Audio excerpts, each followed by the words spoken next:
Chapter number 3 जो है, मैंने आपको बताया था कि आपके 5 तारीख से क्लास टेस्ट शुरू होने वाले हैं।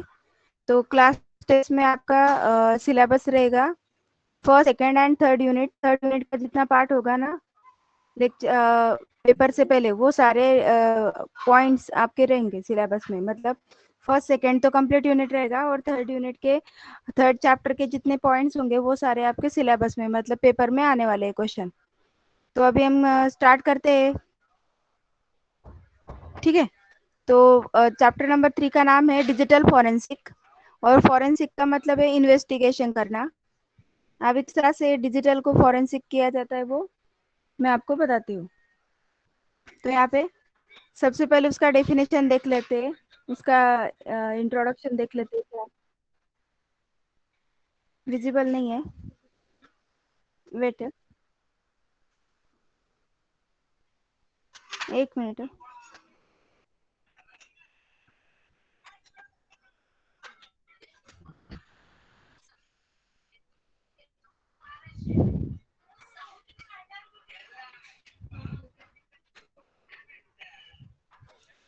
यस, अभी देखो विजिबल है स्क्रीन? स्क्रीन विजिबल है? Yes.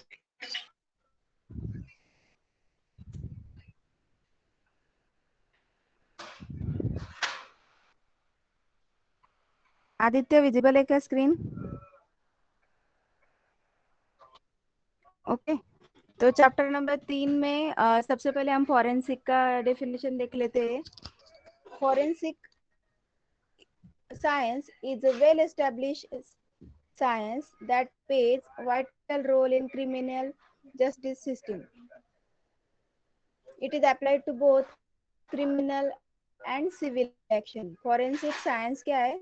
एक वेल एस्टेब्लिश साइंस है जो क्रिमिनल जस्टिस सिस्टम में उसको मेनली यूज किया जाता है, क्रिमिनल के लिए as well as civil action के लिए। मतलब लॉ ऑफ एक्शन के हिसाब से अगर कोई एविडेंस मिलते तो एविडेंस वगैरह यूज करके उस पर्टिकुलर क्राइम को अगर प्रूव करना है, उसकी अगर इन्वेस्टिगेशन में कोई डिजिटल अगर मिलता है एविडेंस, तो उसको किस तरह से प्रूव करना है, यूज करना है। तो इस वाले कंसेप्ट को डिजिटल फॉरेंसिक कहा जाता है। Digital forensic, sometimes known as digital forensic science, is a branch of forensic science encompassing the recovery and investigation of material found in digital devices, often in relation to computer crime. ज़्यादातर ये computer crime के related investigation और recovery के लिए use किया जाता है। Digital forensic में मोस्टली सबसे पहले क्या होता है, आइडेंटिफाई किया जाता है, देन रिकवरी किया जाता है, इन्वेस्टिगेशन किया जाता है, वैलिडेशन होता है और प्रेजेंटेशन होता है। ये उसके मेजर स्टेप्स है कि जिस तरह से डिजिटल फॉरेंसिक किया जाता है। तो डिजिटल फॉरेंसिक के मैं आपको अभी वन बाय वन सभी स्टेप्स बताते हूँ। सबसे पहले एक और बार मैं आपको ये बता देती हूँ कि ये जो है डिजिटल फॉरेंसिक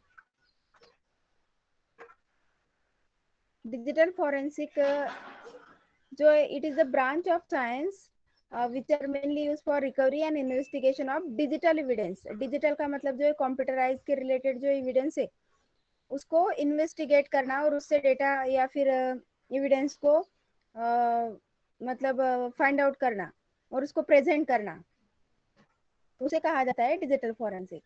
तो हिस्ट्री है उसका, history of forensic. The field of PC forensic begin in 1980 से ये शुरू हुआ है, एंड 1984 में। तो ये हिस्ट्री है कि किस तरह से इन्वेस्टिगेशन में ये वाला क्या बोलते हैं आप, डिजिटल फॉरेंसिक यूज किया गया। मैग्नेट मीडिया सबसे पहले 1984 में यूज किया था, 1980 में पीसी के थ्रू फॉरेंसिक किया था। मतलब जहाँ पे भी क्राइम होगा और उस क्राइम का अगर कोई एविडेंस कंप्यूटराइज होगा या फिर डिजिटल फॉर्म में होगा, तो वो हिस्ट्री में उस as a history of forensic में उसको कंसिडर किया गया है, ठीक है। Then third number, it is currently referred to as computer analysis and response team. Then Michael Anderson, the father of computer forensic, father of computer forensic कहा जाता है, कि उन्होंने फिर क्या किया कि कंप्यूटराइज एविडेंस फॉरेंसिक के लिए यूज किया जा सकता है। उसके बाद इंटरनेशनल ऑर्गेनाइजेशन में कंप्यूटर एविडेंस को प्रेजेंट किया गया 1995 में। तो जिस तरह से हम पेपर पब्लिश करते हैं ना, कि जैसे आपको पता है कि फर्स्ट टाइम आर्टिफिशियल इंटेलिजेंस आया था, तो उसको वन बाय वन रिसर्चर्स अलग अलग फील्ड में यूज करते गए, तो ये उसका हिस्ट्री बनता है ना। सेम वे फॉरेंसिक सबसे पहले जैसे कंप्यूटर आया था, तो वैसे ही उस कंप्यूटर को, जैसे आप बोलते हो कि एआई की ये हिस्ट्री, तो वैसे ही यहाँ पे सबसे पहले कंप्यूटर आया, फिर कंप्यूटर की मैग्नेटिक फील्ड मतलब सीडी ड्राइव या फिर फ्लॉपी डिस्क, इसका यूज करके अगर एविडेंस मिला तो उसको ये हिस्ट्री में कंसिडर किया जाता है। फिर 1995, 1997, 1998 ये अलग अलग फॉरेंसिक के प्रोग्राम्स बनाते गए, जिससे बहुत सारे डेटा, मतलब लार्ज साइज ऑफ डेटा से हम एविडेंस को गैदर किया जा रहा था। तो ये नंबर ऑफ हिस्ट्री है, या फिर बोल सकते हो आप नंबर ऑफ रिपोर्ट्स है जहाँ पे वो डिजिटल फॉरेंसिक यूज किया गया। अभी डिजिटल फॉरेंसिक वाला जो पार्ट है, इसके कुछ रूल्स है। सबसे पहले रूल नंबर 1 ये है, टॉपिक समझ में आ रहा है ना आपको, आज क्या पढ़ना है वो तो समझा ना। आज के लेक्चर में आप, मैं क्या बता रही हूँ आपको, डिजिटल फॉरेंसिक मतलब डिजिटलाइज एविडेंस को किस तरह से इन्वेस्टिगेट किया जाता है और रिपोर्ट प्रेजेंटेशन किया जाता है, उस कंसेप्ट को डिजिटल फॉरेंसिक किया जाता है। और digital forensic concept is mainly use criminal and law of action के लिए यूज किया जाता है, जहाँ पे कोई क्राइम या हो चुका है, वहाँ पे एविडेंस गैदर, अगर कंप्यूटराइज अगर एविडेंस मिलते हैं तो उस वाले कंसेप्ट को डिजिटल फॉरेंसिक कहा जाता है। तो रूल नंबर 1 ये है कि ये रूल है कि किस तरह से आप डिजिटल फॉरेंसिक के यूज किया जाएगा। तो सबसे पहला रूल नंबर 1 ये है, while performing the digital forensic investigation, the investigator should follow the following rules. Rule number 1, an examination should never be performed on the original data. अभी देखो, अगर कोई क्राइम हो चुका है जहाँ पे हमें डिजिटल एविडेंस मिला है, किसी का कंप्यूटर या फिर हार्ड डिस्क मिला है, या फिर कोई सीडी मिला है, या फिर बोल सकते हो कि पेन ड्राइव मिला है, तो ये ओरिजिनल डेटा है जहाँ पे मुझे एक पीडी में या फिर सीडी में या फिर हार्ड डिस्क से मुझे कुछ एविडेंस मिले कि ये इन्होंने कॉपीराइट किया था, या फिर पेटेंट इंटेलेक्चुअल कॉपीराइट में कुछ गड़बड़ किया है, सेम वाले डॉक्यूमेंट को रिवाइज मतलब कुछ चेंजेस करके पब्लिश किया है, तो ये वाले डॉक्यूमेंटेशन आपको कहाँ पे मिलेंगे, उनके हार्ड डिस्क के ऊपर। तो हार्ड डिस्क ये ओरिजिनल डेटा है। तो जब भी आप एग्जामिनेशन करोगे तो ओरिजिनल डेटा को यूज नहीं करना है, आपको ओरिजिनल डेटा का सबसे पहले बैकअप लेना है, मतलब डुप्लीकेट उसकी एक कॉपी बनानी है। तो रूल नंबर 2 ये है, rule number 1, examination should never be performed on original data. Rule number 2, a copy is made onto forensically sterilized media. New media should always be used if available. और इसके लिए आप copy बनाओगे हमेशा original media का, उसमें आप दूसरा वाला डेटा मतलब हार्ड डिस्क पे कॉपी करोगे, यूएसबी पे या किसी दूसरे पीसी पे कॉपी करोगे उस डेटा को।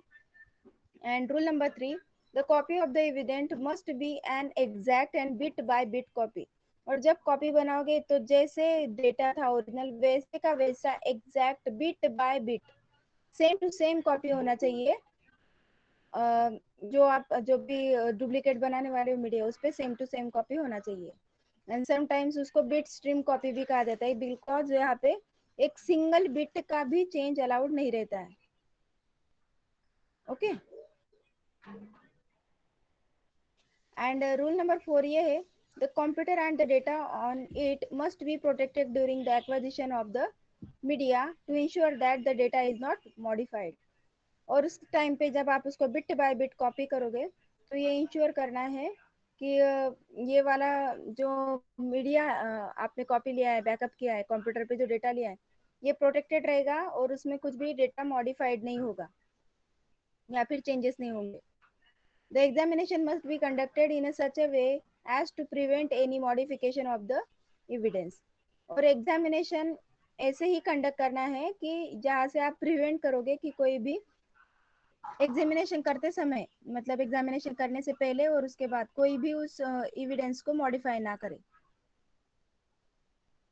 Then rule number 6 है, the chain of the custody of all evidence must be clearly maintained to provide an audit log of whom might have accessed the evidence and at what time.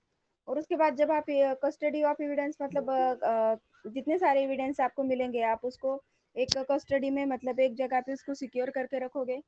अगर हो सकता है कि उसको time to time examine करने के लिए अलग अलग एक्सपर्ट्स या फिर अलग पर्सन अगर उसको एक्सेस कर रहे हैं तो उसके लिए आप उस डिजिटल एविडेंस को कितने लोगों ने कब कब एक्सेस किया था।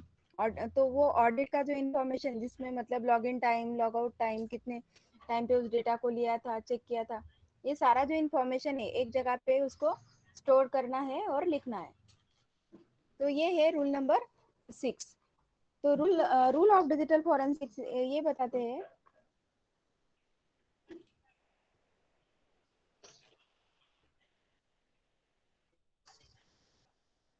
तो रूल ऑफ डिजिटल फॉरेंसिक ये बताते हैं कि जैसे ही देखो ये मोस्टली क्या पे यूज होगा क्रिमिनल्स के लिए। अगर आपको कोई भी क्राइम अगर हो रहा है और उसमें क्रिमिनल को अगर प्रूव करना है कि ये वाला पर्सन जो था ये फ्रॉड है, इसने किया है, ये थेफ्ट किया है, इसने ये किया स्टोलन किया है डेटा को एंड एनीथिंग। तो अगर आपको ये प्रूव करना है तो उसके लिए नंबर ऑफ एविडेंस गैदर करेंगे। गैदर करने के बाद जो ओरिजिनल डेटा है उसी के ऊपर सारा एग्जामिनेशन नहीं करना है, क्योंकि ऐसे हो सकता है कि ओरिजिनल डेटा जो गैदर किया है उसी के ऊपर अगर एग्जामिनेशन करेंगे और उस टाइम पे अगर ओरिजिनल डेटा करप्ट हो गया एग्जामिन करते समय तो उसके एविडेंस जो है वो जो हमें प्रूव करने थे या फिर जो प्रेजेंट करने थे वो अगर वहाँ पे डिस्ट्रॉय हो सकते हैं या फिर डैमेज हो सकते हैं। तो इसलिए कभी भी अगर डिजिटल फॉरेंसिक का रूल अगर अप्लाई करना है तो सबसे पहले ओरिजिनल डेटा की एक कॉपी बनानी है और उस कॉपी में बिट बाय बिट मतलब same like as original data से आपको उसको कॉपी करना है और उसको प्रोटेक्टेड करके रखना है मतलब पासवर्ड देके या फिर सिक्योर जगह पे उसको स्टोर करना है। और प्रिवेंट करना है कि कोई प्रिवेंट मतलब कोई भी वहाँ पे जाके उसको चेंज ना कर पाए, इस तरह से आपको वहाँ पे सिक्योरिटी रखना है। और जैसे ही अगर नंबर ऑफ एविडेंस आपने सबमिट करके रखे तो यहाँ पे जो भी लोग आएंगे या फिर जो भी एक्सपर्ट वहाँ से डेटा गैदर करने वाले या फिर एनालिसिस करने वाले तो उनका एक ऑडिट बना के रखना है, लॉगिन इंफॉर्मेशन बना के रखना है जहाँ पे एट व्हाट टाइम उन क्या लॉगिन किया था, क्या क्या चेक किया है, किसने क्या एक्सेस किया है, वो सारा इंफॉर्मेशन वहाँ पे सेव करके रखना है। These are the rules of digital forensic. ये यहाँ तक क्लियर हुआ आपका?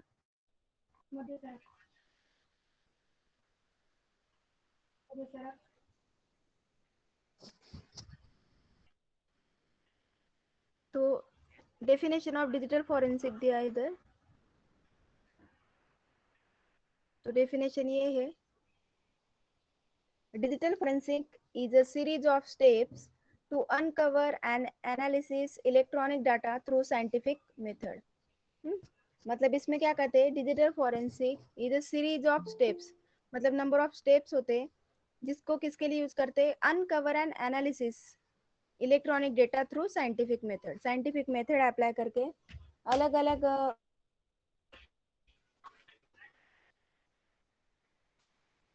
अलग अलग इलेक्ट्रॉनिक डिवाइसेस से डेटा को गैदर करना। Major goal of the process is to duplicate original data and preserve original evidence, and then performing the series of investigation by collecting, identifying, validating digital information for the purpose of restructuring the past event। मतलब past में जो event हुआ था उसके related हम क्या करेंगे, सबसे पहले एविडेंस गैदर करेंगे, फिर उसके ओरिजिनल डाटा को हम प्रिजर्व करके रखेंगे ओरिजिनल एविडेंस का, और उसका जो कॉपी बनेगा, कॉपी मतलब डुप्लीकेट कॉपी जो बनेगा उसमें सीरीज ऑफ स्टेप्स हम अप्लाई करेंगे इन्वेस्टिगेशन करते समय। सबसे पहला स्टेप होगा कलेक्ट करना ऑल द एविडेंसेस।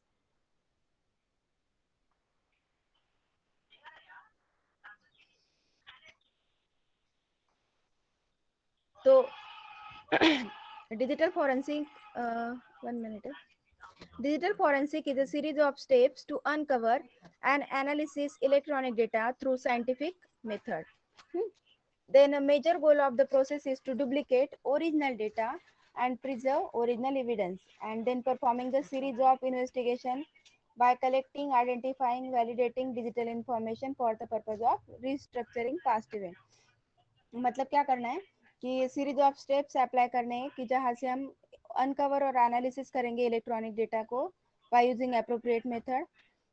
जब भी कोई एविडेंस मिलेगा डिजिटल इवेंट मतलब computer, hard disk, CD mobile phone, tablet and all. जो भी डिजिटल इवेंट मिलेगा उसके ओरिजिनल इवेंट को, ओरिजिनल एविडेंस को पहले सेव करके रखना है, एज इट इज रखना है, और दूसरा वाला जो है उस पर एक कॉपी बना के रखना है।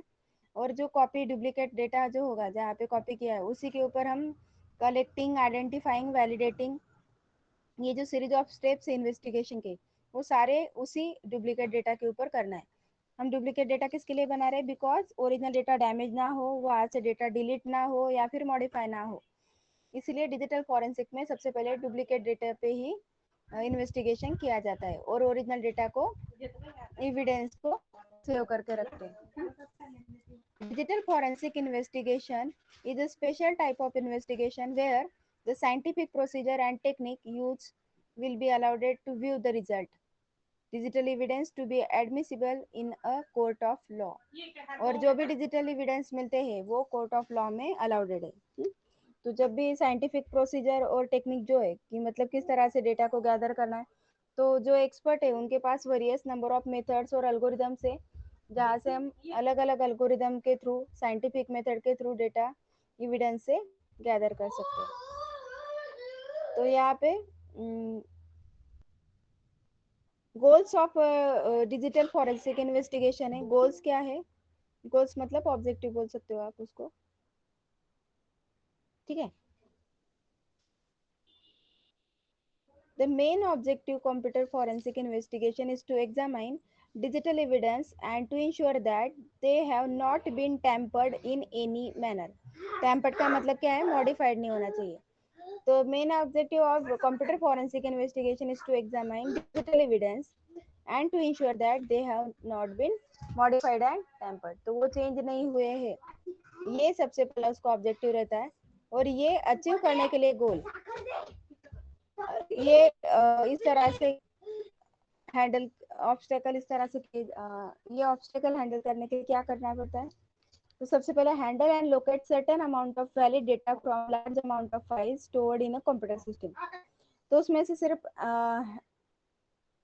वैलिड डेटा मतलब जहां से हमें ऑथराइज एविडेंसेस मिल रहे हैं उतने ही लार्ज अमाउंट ऑफ फाइल से हमें हैंडल और लोकेट करना है, फाइंड आउट करना है। और उस डेटा को हमें कॉपी करना है। It is viable that the information has been deleted. In such situation, searching inside the file is worthless. और जब भी अगर इंफॉर्मेशन डिलीट किया है तो वहां से वो हमें फाइल को मतलब सर्च करना पड़ेगा। फिर आपको पता है कभी कभी हम मोबाइल को फॉर्मेट कर देते हैं या फिर डिलीट कर देते हैं, तो उसमें से भी हम रिकवरी सॉफ्टवेयर से फाइल को फिर से रिकवर कर सकते हैं, फोटोज रिकवर कर सकते हैं, files. If files are secured by some password, an investigator must find a way to read the protected data in unauthorized manner. तो जब अगर पासवर्ड सेट किया है तो इन्वेस्टिगेटर को क्या करना पड़ेगा? ऑथराइज यूजर तो नहीं है लेकिन उसको प्रोटेक्टेड डेटा को एक्सपर्ट से पासवर्ड हैक करके उसको उस फाइल को रीड करना पड़ेगा। डेटा में be stored in damage device but the investigator searches the data in working device. अगर कोई डिवाइस जो था यूएसबी पेन ड्राइव पे था या फिर सीडी डैमेज कर दिया या फिर कोई डैमेज कर दिया है, डिवाइस खराब हो चुका है, तो उस खराब डिवाइस से भी हमें डेटा को वर्किंग डिवाइस में डाल के उस मेमोरी को उसमें से डेटा इन्वेस्टिगेशन करते आना चाहिए। Major obstacle is that each and every case is different, identifying the technique and tools will take long time.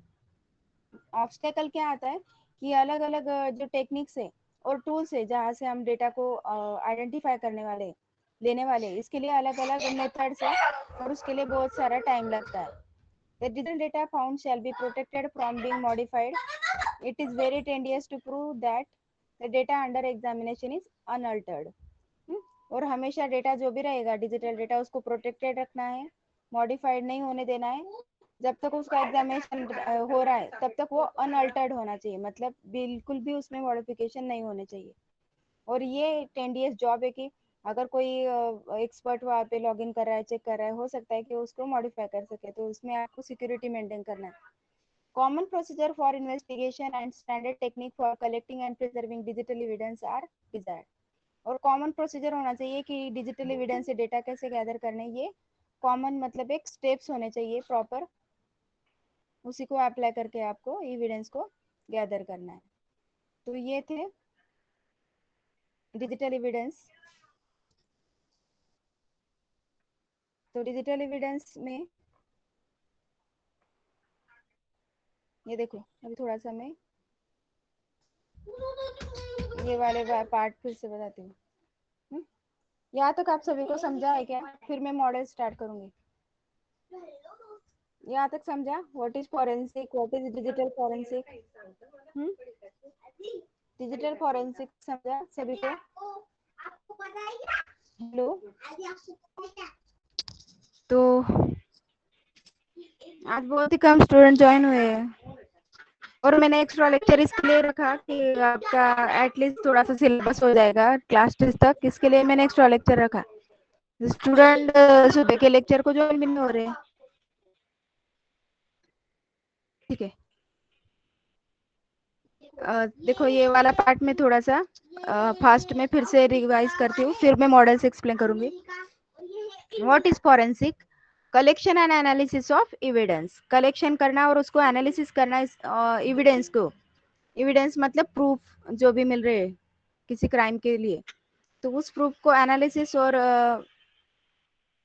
Collect करना, इसे कहते हैं फॉरेंसिक। यूजिंग साइंटिफिक टेस्ट और technique to establish fact against crime for presenting in legal proceeding. पहले सबसे पहले collect करना कोई भी क्राइम के रिलेटेड फैक्ट्स और जो भी प्रूफ मिल रहे हैं वो, और उसको प्रेजेंट करना लीगल प्रोसीडिंग मतलब कोर्ट में या फिर लॉ में जो भी नीडेड है उनको प्रूफ को उनके सामने प्रेजेंट करना। Therefore, forensic science is a scientific method of gathering and examining information about the past which is used in court of law। और ये अलाउडेड है कोर्ट ऑफ लॉ में कि जितना आपने डेटा गैदर किया है, जितने प्रूफ गैदर किए, डिजिटल एविडेंस मतलब computer, mobile, laptop, phone, USB, CD, ये जो कंप्यूटराइज डिवाइसेस है उनमें से आप डेटा को गैदर करके प्रेजेंट कर सकते हो, कलेक्ट करके एनालाइज करके उससे एविडेंस गैदर कर सकते हो। What is digital forensic? Digital forensic is the use of scientifically driven and proven method toward the preservation, collection, validation, identification, analysis, interpretation, documentation and presentation। तो ये वाले सारे स्टेप्स आते हैं कि जिसको यूज करके डिजिटल फॉरेंसिक एक एविडेंस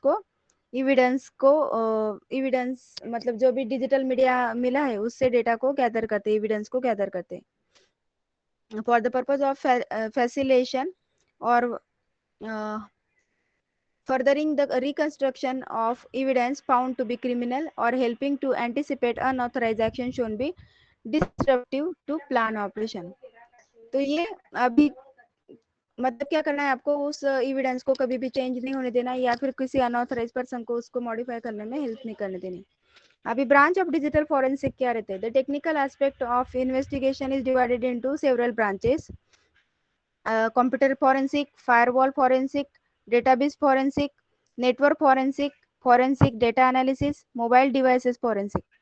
मतलब कंप्यूटर के रिलेटेड अगर एविडेंस गैदर करें तो उसको कंप्यूटर फॉरेंसिक कहते हैं। फायरवॉल हम लैन में अगर आप फायरवॉल सेट करते हो ना कि अननोन डिवाइसेस लॉगिन ना हो, तो उसको फायरवॉल फॉरेंसिक कहेंगे। डेटाबेस मतलब डेटाबेस से अगर एविडेंस अगर मिल रहा है तो उसको डेटाबेस कहेंगे। नेटवर्क के रिलेटेड अगर कुछ मिल रहा है information, IP address and all, तो उसको नेटवर्क फॉरेंसिक कहा जाता है। फॉरेंसिक डेटा एनालिसिस, डेटा को बहुत सारा डेटा है उसमें से एनालिसिस करना, तो डेटा एनालिसिस तो मोबाइल से मिल रहा है तो मोबाइल एनालिसिस कहा जाएगा। The typical forensic process encompasses the sneezer for forensic imaging and analysis of digital media and the production of a report into collected evidence। और उसके बाद जो भी मीडिया से मिल रहा है उसको एविडेंस में कलेक्ट करना। ये देखो इतने सारे एविडेंसेस है यहाँ पे, laptop, tablet, computer, CPU, mobile phones, networking में जो आपको लगते हैं ना वायरलेस राउटर वगैरह, वो भी आता है यहाँ पे नेटवर्क इंफ्रास्ट्रक्चर के।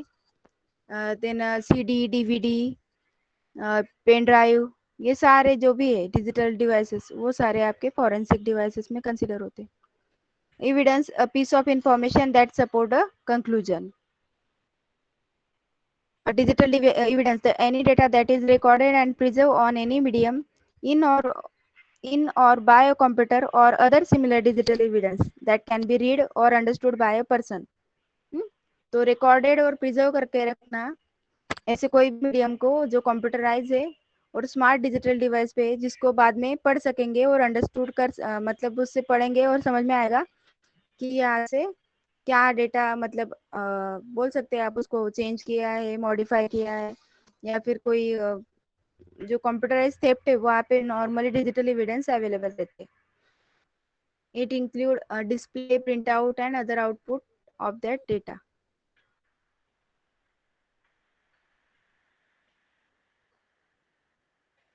एविडेंस कैसे होना चाहिए? एडमिसिबल होना चाहिए, अलाउड होना चाहिए कि ये वाला डिवाइस अलाउ है. ऐसे कुछ भी आप लेके जाओगे, सिंपल से एक प्रिंट आउट लेके जाओगे तो वो अलाउड नहीं है.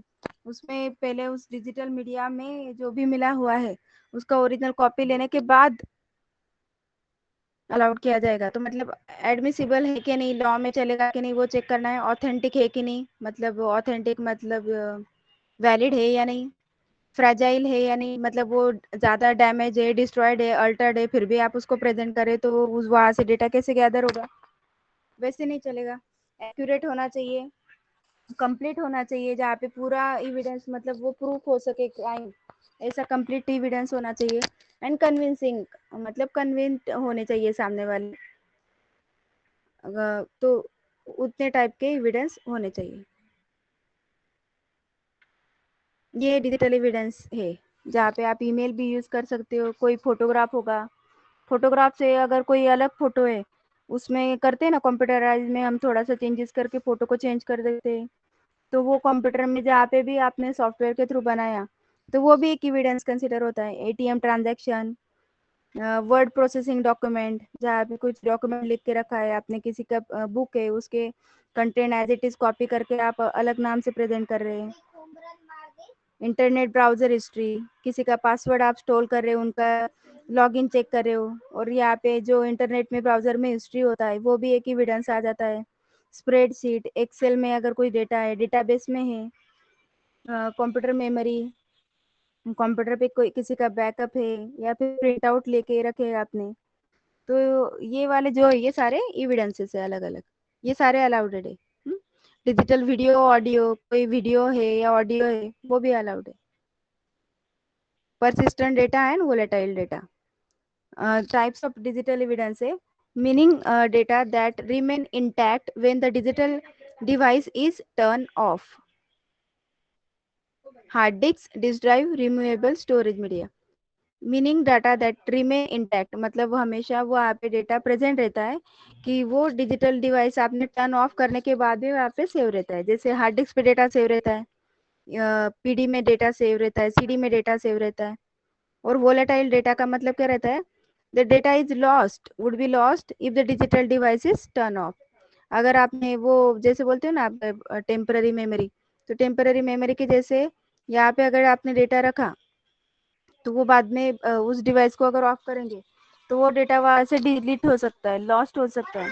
तो deleted files, computer history, computer registry, temporary files, ये क्या है? ये टर्न ऑफ होने के बाद ये वाले फाइल्स डिलीट हो जाते हैं. तो ये वोलेटाइल टाइप का डेटा है. लोकेशन, कहाँ कहाँ से एविडेंस गैदर करते हैं? इंटरनेट हिस्ट्री, इंटरनेट में क्या क्या चेक किया है. Temporary internet file, unallocated space, personal chat room, news group, settings, folder, files, file storage, ये सारे लोकेशन है जहाँ से हम डेटा ले सकते हैं. Software, hardware, file sharing. Then digital forensic model. अभी ये मॉडल जो है ना, ये मैं एक्सप्लेन करने वाली हूँ. Because digital forensic is a new discipline, there is a little standardization and consistency across the court and industry. ये इतने सारे मॉडल्स अवेलेबल है. आप में आपके बुक में इसमें से 5 मॉडल दिए हैं, वो 5 मॉडल अभी देखेंगे हम. अभी देखो, यहाँ तक मैंने जो बताया उसमें कोई डाउट है किसी को? अभी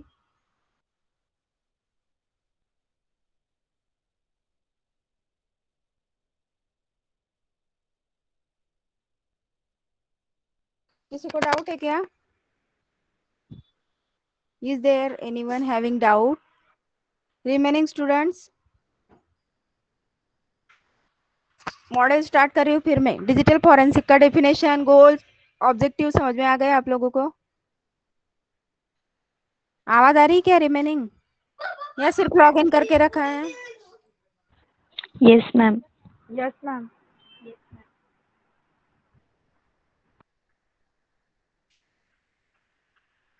एटलीस्ट मैसेज किया करो ना आप सुबह। अभी मैं लेक्चर ले रही हूँ, आपका कोई भी रिप्लाई नहीं, मैं वन साइड बता बोलते जा रही हूँ, आप लोग कोई क्वेश्चन नहीं, आंसर नहीं, मैसेज नहीं। समझा मैम है नहीं? मैसेज किया है सबने, चैट मैसेज किया है। ठीक है चलो, तो मैं मॉडल स्टार्ट करूँ अभी?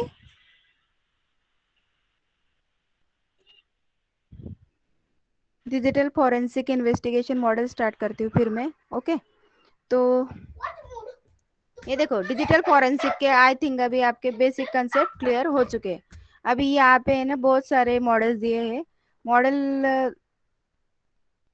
ये देखो, ये बहुत सारे मॉडल दिए, लेकिन हमें क्या करना है, उसमें से सिर्फ 5 ही दिए सिलेबस में, उतने ही पढ़ने हैं। हाँ, ये देखो कंप्यूटर फॉरेंसिक प्रोसेस 4 प्रोसेसेस है, जेनरिक इन्वेस्टिगेटिव प्रोसेस 7 है, एब्स्ट्रैक्ट मॉडल 9 प्रोसेसेस। ये इसमें से हमारे सिलेबस में जो है वो मैं बताती हूँ आपको।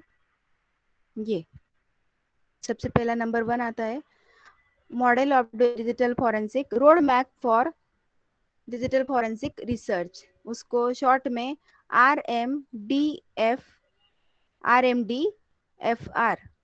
रोड मैप फॉर डिजिटल, तो रोड का R, मैप का M, डिजिटल का D और फॉरेंसिक रिसर्च का FR, इस तरह से उसका नाम रखा है RMDFR। ये देखो फर्स्ट स्टेप क्या है उसका, आइडेंटिफिकेशन। सबसे पहले इन्वेस्टिगेशन में जो भी हमें मिलता है, मतलब हम क्या करते हैं, यहाँ पे आप प्रूफ को गैदर करते हो, तो आइडेंटिफिकेशन आता है, फिर प्रिजर्वेशन आता है, कलेक्शन आता है, एग्जामिनेशन, एनालिसिस एंड प्रेजेंटेशन। तो फर्स्ट स्टेप क्या होता है, it recognize an incident from indicator and determine its type. तो सबसे पहले आइडेंटिफाई करना है कि कौन से टाइप का क्राइम है, मतलब क्या इंसिडेंट हुआ था। मतलब अभी बोल सकते हैं कि बुक का कॉपी किया है, तो बुक का पूरा कॉपी किया है, कॉपीराइट यूज किया है, तो हमें सबसे पहले ये समझ में आना चाहिए कि बुक का अगर कॉपी तो हार्ड डिस्क पे उसका बैकअप होगा, डॉक्यूमेंट माय डॉक्यूमेंट्स में कुछ सेव होगा, या फिर वर्ड का डॉक्यूमेंट एडिट किया होगा। तो ये पहले आइडेंटिफाई करना कि इंसिडेंट क्या हुआ है और उसमें कौन से टाइप में डेटा, कौन से टाइप में ये आ रहा है। उसके बाद preservation, preservation stage, preservation stage correspond to preservation stage preservation stage correspond to freezing the crime scene. It consists in stopping or preventing any activity that can damage digital information being collected. अभी उसके बाद हमने एक बार incident को recognise कर लिया कि ये है, तो उसके बाद उसको प्रिजर्व करना स्टार्ट करना। इस इसमें क्या करते हैं, फ्रीजिंग द क्राइम सीन, मतलब जो जैसे डेटा मिल रहा है ना, अभी उसमें कुछ भी चेंजेस नहीं करने देना है, या फिर डैमेज नहीं करना है, या मॉडिफाइड नहीं करना है, तो उसको जैसे स्टेट में है उस स्टेट में उसको फ्रीज करके रखना है। इट कंसिस्ट इन स्टॉपिंग और preventing any activity that can damage the digital information being collected. मतलब उसके बाद वो पीसी स्टार्ट नहीं करके देखना है, या फिर उसमें कोई लॉगिन करके या फिर फाइल चेंज करने की कोशिश नहीं करे, तो उसको फ्रीज करना, मतलब पूरा स्टॉप करना activities, all activities. Preservation involve operation such as preventing people from using computer during collection, stopping ongoing deletion process, choosing the safest way to collect information। जब प्रिजर्वेशन स्टार्ट हो जाता है तो कोई भी पीपल उसको लॉग इन नहीं करेगा, वहां से डेटा कलेक्ट नहीं करेगा, या फिर डेटा डिलीट नहीं।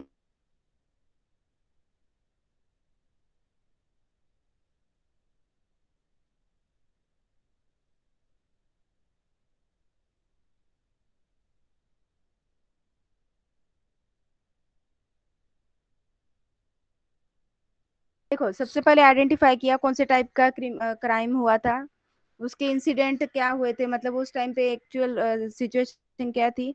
फिर प्रिजर्व किया, मतलब सबको स्टॉप करके रखा, जैसे एज इट इज जो था उसी सिचुएशन में रहने दिया। उसके बाद वन बाय वन वहां से डेटा गैदर करना स्टार्ट किया, डेटा जब हम गैदर करते, फाइंडिंग करते, तो वहाँ से कंप्यूटर डेटा को कॉपी करना है। जितना भी डेटा आपको मिल रहा है, हार्ड डिस्क से मिल रहा है, सर्वर से मिल रहा है, या फिर प्रिंट आउट से मिल रहा है, या फिर नेटवर्क ट्रैफिक से मिल रहा है। नेटवर्क में मतलब अब किसी ने हैक किया, या फिर किसी का ट्विटर अकाउंट हैक किया, या फिर तो उस टाइप में नेटवर्क ट्रैफिक वगैरह को कलेक्ट किया जाता है। तो ये सारा डेटा अभी हम कलेक्ट करना स्टार्ट करेंगे। डेटा कलेक्ट करने के बाद नेक्स्ट क्या आता है फिर? अभी हमने सबसे पहले आइडेंटिफाई किया, प्रिजर्व किया, अभी कलेक्ट हो गया डेटा। डेटा कलेक्ट होने के बाद मेन स्टेप आता है उसको एग्जामाइन करना।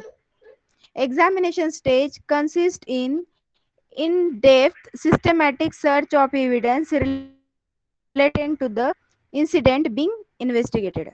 ये इन डेप्थ मतलब क्या है कि डिटेल में जाके वहाँ पे सर्च करना, एविडेंस में एग्जामाइन करना अभी एक्चुअल कि सच में यहाँ पे कुछ प्रूफ मिल रहा है क्या, सच में ऐसे हुआ था क्या, सच में डेटा को डिलीट या मॉडिफाई किया है, या फिर नेटवर्किंग में कुछ हैकिंग हो रहा है, या फिर अदर कोई क्राइम सीन्स जो भी जिस एविडेंस के रिलेटेड हम चेक करे थे उसके रिलेटेड कुछ मिल रहा है क्या, वो चेक करना, मतलब क्रॉस चेक करना। The output of examination are data objects found in the collected information. They may include log file, data file, specific phrases, time stamp and so on. तो इससे हमें लॉग फाइल से भी information मिल सकती है, कितनी बार login किया, अलग अलग अकाउंट अगर कोई लॉगिन कर रहा है तो कितने टाइम लॉगिन किया था, उसके डेटा फाइल्स चेक कर सकते हैं। टाइम स्टैम्प कितने से कितने टाइम तक उसने एक्सेस किया, उसका लॉगिन और log out time and other, वो सारा एविडेंस को अभी एग्जामाइन करना है, क्रॉस चेक करना है, सच में ऐसे हुआ है क्या। देन एनालिसिस के बाद, एग्जामाइन के बाद analysis, the aim of analysis is to draw conclusion based on evidence. और जितना एग्जामाइन किया उससे हम या तो दो चीजें प्रूफ होंगी, या तो उसने वो क्राइम किया होगा या फिर वो क्राइम नहीं किया होगा। तो उस बेसिस पे, एग्जामिनेशन के बेसिस पे कंक्लूजन निकालना है कि ये क्राइम सच में इसी पीसी से या इसी डिवाइस से या इसी पर्सन ने किया है कि नहीं, ये कंक्लूजन होगा। और वैसा रिपोर्ट लिखना है आपको। रिपोर्टिंग में this entail writing a report outlining the examination process and present। जैसे आपको पता है कि कोर्ट में हमने क्या करना है कि ऐसे ही ऑथराइज एविडेंस को प्रूव करना है। मैंने आपको बताया कौन से एविडेंस अलाउड है। तो ऐसे ही एक रिपोर्ट बनाना है, और रिपोर्ट बनाने के बाद वो सारा एग्जामिनेशन के बाद जो भी रिपोर्ट आया है वो रिपोर्ट आपका ओवरऑल इन्वेस्टिगेशन का रिपोर्ट वो सामने आपको प्रेजेंट करना है। तो डिजिटल एविडेंस का ये सबसे पहला बेसिक मॉडल है आइडेंटिफिकेशन। आइडेंटिफाई में क्या करें, इंसिडेंट को आइडेंटिफाई करना, प्रिजर्व करना मतलब फ्रीज करके रखना एविडेंस को, देन कलेक्ट, वहां से डेटा कलेक्ट करना, कॉपी करना स्टार्ट करना, देन फोर्थ में एग्जामाइन करना, वहां से डेटा को क्रॉस चेक करते आना सच में हुआ है कि नहीं, लास्ट में एनालिसिस करना, कंक्लूजन ड्रॉ करना, और लास्ट में रिपोर्ट राइटिंग। तो this was the first model. First model में कोई प्रॉब्लम है? फर्स्ट मॉडल समझा डिजिटल एविडेंस का, यस मैम। Forensic evidence. अभी एक अगर मॉडल समझाए ना तो बाकी सेम वैसे ही है, बस थोड़े से दो चार स्टेप अलग अलग कर दिए। अभी देखो, एक ये वाला सिंपल था ना, इसमें देखो इतने सारे स्टेप्स डाल दिए, वही प्रोसेस हो रहा है लेकिन ज्यादा स्टेप्स डाल दिए इसमें। इसका नाम है एब्स्ट्रैक्ट डिजिटल फॉरेंसिक मॉडल। ये 2002 में बनाया गया है। अभी इसमें सबसे पहला स्टेप अगेन आइडेंटिफिकेशन। आइडेंटिफिकेशन में हम क्या करते हैं, it recognize an incident from indicators and determine its type. मैंने जैसे बताया था कि पहले इंसिडेंट देखना है कि कौन से टाइप में ये आता है, आइडेंटिफाई करना कि कौन से इसके एविडेंस या प्रूफ हो सकते हैं। Then preparation, it involve the preparation of tool, technique, search warrant, monitoring, authorization and management support. ये वाला स्टेप पिछले वाले में नहीं था। अगर आपको समझ में आ गया कि इसमें इतना सारा इंसिडेंट ऐसा है और इसमें कौन कौन इन्वॉल्व है, तो हमें उसको चेकिंग करने के लिए कौन से टूल्स लगेंगे, कौन से टेक्निक्स यूज करने हैं, सर्च वारंट निकालना है। विदाउट सर्च वारंट कोई भी अपने पीसी को या फिर अपने डेटा को हाथ नहीं लगाने देगा। तो ये सारा प्रिपरेशन है। मॉनिटरिंग करने के लिए ऑथराइज सिस्टम लगेगा, आपको एक्सपर्ट लगेगा, मैनेजमेंट सपोर्ट लगेगा। तो ये सेकंड स्टेप है। पहले हमने आइडेंटिफाई किया कि ये इंसिडेंट हुआ कि नहीं हुआ, सेकंड में प्रिपरेशन, मतलब search warrant, tools, technique, expert सबको रेडी रखा। देन थर्ड में हमने अप्रोच स्ट्रेटेजी। अप्रोच स्ट्रेटेजी में क्या करना है, formulating procedure and approach to use in order to maximize the collection of untainted evidence while minimizing the impact to the victim। अभी approach मतलब अप्रोच करना, फिर स्टार्ट करना। एक बार सर्च वारंट और ये सारे टूल्स सब रेडी हो गए, तो एक प्रॉपर प्रोसीजर और अप्रोच के थ्रू हमें क्या करना है, जहाँ से कलेक्शन हमें एविडेंस मिलने वाले हैं, वो गैदर करने के लिए हमें अप्रोच होना है फिर। Then preservation. प्रिजर्वेशन मतलब एक बार अप्रोच हो गए आप, वहाँ पे जाने के बाद हम क्या करेंगे, फिर प्रिजर्व करेंगे, फ्रीज करेंगे। मतलब किसी को भी वहाँ पे हाथ लगाने नहीं देंगे, मॉडिफाई नहीं करने देंगे, ना डिलीट करने देंगे, ना वो आपसे डेटा हटाने देंगे, ना वो पीसी डिलीट, मतलब कोई भी उसमें डैमेज नहीं करने देंगे। It involve the isolation, securing and preserving the state of physical and digital evidence.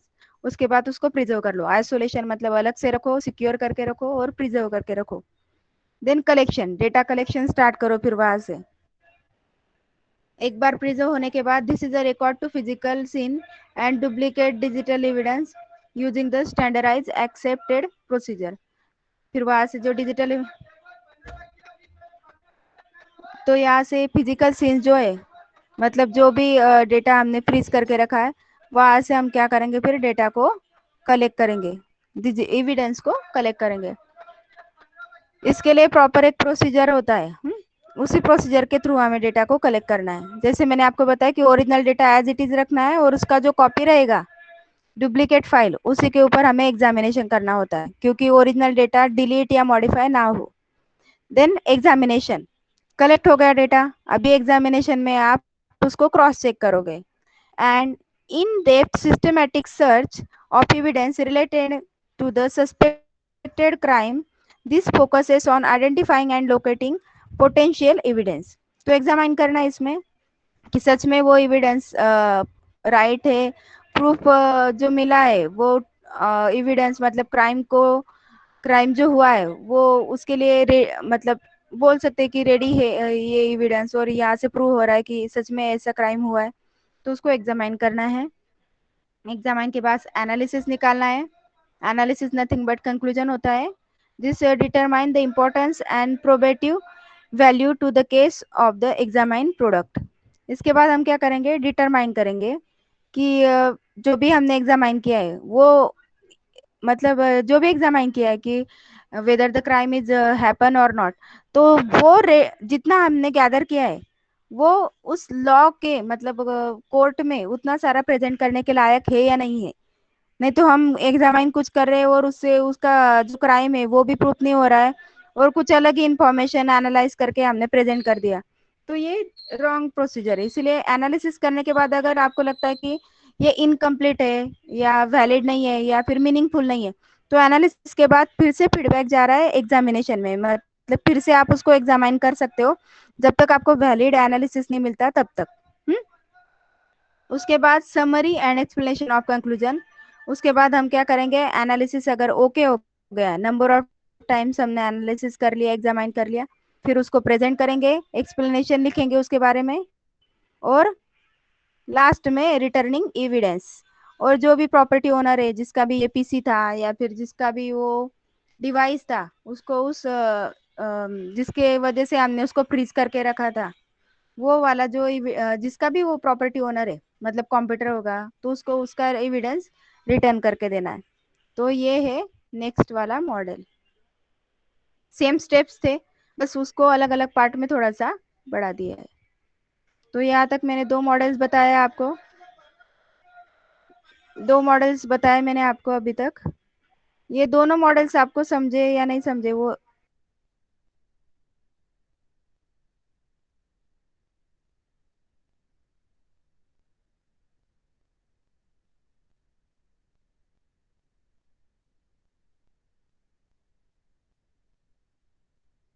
Hello, समझा है सभी को?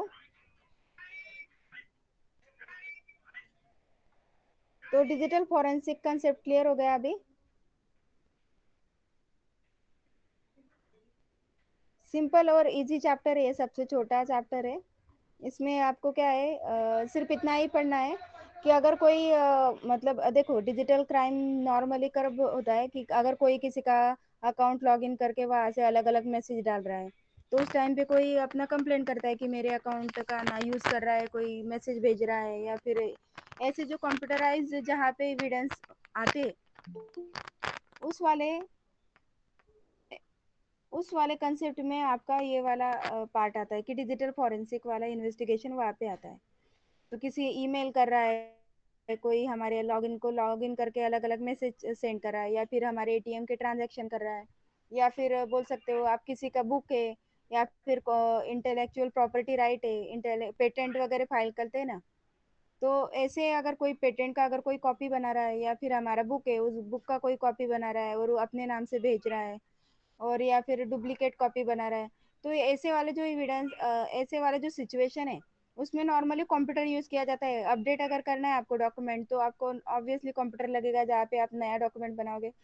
तो जहाँ से डॉक्यूमेंट बनेंगे तो ऑब्वियसली उसके एविडेंस और प्रूफ कहाँ पे मिलेंगे, कंप्यूटर में, हार्ड डिस्क में मिलेंगे, उसके पेन ड्राइव में मिलेंगे, उनके कंप्यूटर में मिलेंगे, उनके मेमोरी में मिलेगा, जो भी कंप्यूटर का मेमोरी है। तो दैट्स वाई यहाँ पे मोस्टली जो एविडेंसेस होते हैं ना वो सारे कंप्यूटराइज एविडेंस होते हैं, और लॉग फाइल्स होते हैं, ईमेल्स होते हैं, मैसेजेस होते हैं, तो उनको यूज करके हम प्रूव कर सकते हैं कि इसी पर्सन ने इसी कंप्यूटर से ये वाले डेटा को मॉडिफाई किया है, या फिर लॉगिन किया है, या फिर एटीएम ट्रांजैक्शन किए, या फिर अनऑथराइज लॉगिन करके देखा है, या फिर पासवर्ड हैक किया है। तो ये वाला उसी पीसी से हम क्रॉस चेक कर सकते हैं। तो उसको चेक करने के लिए फिर हमें क्या लगता है, फिर डिजिटल फॉरेंसिक वाला कंसेप्ट। और मैंने आपको अभी बताया कि डिजिटल फॉरेंसिक कंसेप्ट में हमेशा डिजिटल फॉरेंसिक कंसेप्ट में हमेशा हम क्या करते हैं, सबसे पहले ओरिजिनल डेटा को एज इट इज कॉपी करके रखते हैं, और जो डुप्लीकेट डेटा रहता है उसी के ऊपर एग्जामिनेशन किया जाता है, बिकॉज ओरिजिनल डेटा ना मॉडिफाई हो, ना डिलीट हो, ना डिस्ट्रॉय हो, उसको फ्रीज करके रखते हैं। और जो डुप्लीकेट डेटा है उसी के ऊपर पूरा एग्जामिनेशन करके रिपोर्ट राइटिंग किया जाता है। और जब उसका पूरा उस क्राइम जिस क्राइम के लिए वो किया था, जब वो पूरा केस कंप्लीट हो जाता है, तो उसको कंप्लीट होने के बाद उस प्रॉपर्टी को ओनर के पास रिटर्न कर देते हैं, मतलब जिसका कंप्यूटर था, जिसका पीसी था, या फिर जो था। ठीक है। तो ये था हमारा डिजिटल फॉरेंसिक वाला कंसेप्ट, और उसके मॉडल्स भी बताए मैंने कि नंबर ऑफ मॉडल से 5 है, 5 में से मैंने 2 एक्सप्लेन किए अभी। तो ये मॉडल्स भी नियर अबाउट सेम थे। फर्स्ट वाला जो था, road map of digital forensic research में identification, preservation, collection, examination, analysis and presentation था। आइडेंटिफाई करना, फिर उसको प्रिजर्व करके रखना, नंबर ऑफ डेटा को कलेक्ट करना, उसको एग्जामाइन करना, कंक्लूजन निकालना, और प्रेजेंट करना, जिस क्राइम को कोर्ट में आपको प्रूफ करना है उसके सामने प्रेजेंट करना। सेम स्टेप थे, अलग लैंग्वेज में थोड़ा से 2-4 ऐड करके और एक बना दिया, एब्स्ट्रैक्ट डिजिटल फॉरेंसिक मॉडल। उसमें भी identification, preparation, approach, strategy, preservation, collection, examination, analysis and presentation and returning evidence। तो नेक्स्ट वाले जो मॉडल है मैं कल के लेक्चर में आपको एक्सप्लेन करने वाली हूँ। आज के लिए जितना मैंने एक्सप्लेन किया है, आई थिंक आप लोगों को वो सारे कंसेप्ट क्लियर हुए होंगे। तो